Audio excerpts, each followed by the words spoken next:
Director Sintu सम्राट।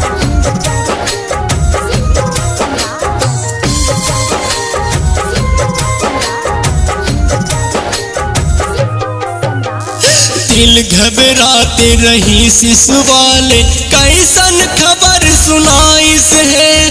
तिरंगा में लिपट के पापा घर द्वारी आइस है। दिल घबराते रही शिशुवाले, कैसन संदेश सुनाइस है। तिरंगा में लिपट के पापा घर द्वारी आइस है।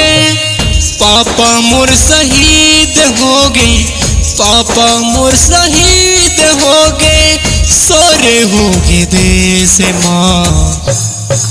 तोरे याद में पापा रो रो के आंसू धार हो गए। तोरे याद में पापा रो रो के आंसू धार हो गए।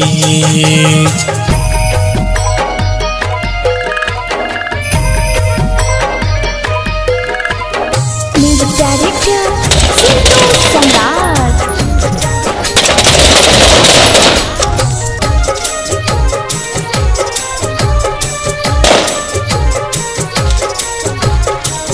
पापा के साया अब तो बेटा ले दूर हो गई जी।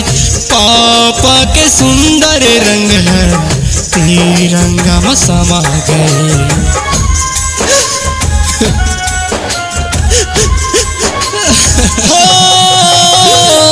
पापा के साया अब तो बेटा ले दूर हो गए जी। पापा के सुंदर रंग है तिरंगा में समा गए।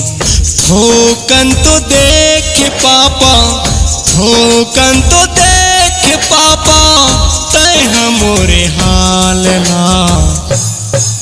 तोरे याद में पापा रो रो के आंसू धार हो गए। तोरे याद में पापा रो रो के आंसू धार हो गए।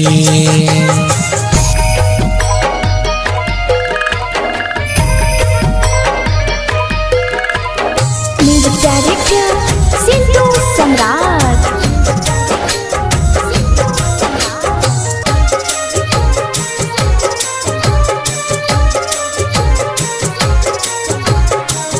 एक झन तो रहो पापा तोरे दुलरवा बेटा, ऐसन जावन देवा तोरे कुर्बानी गा।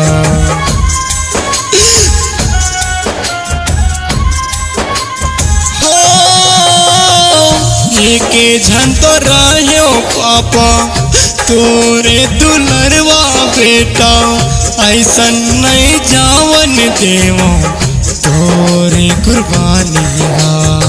भारत माता के खातिर, भारत माता के खातिर देते हूँ जान गा।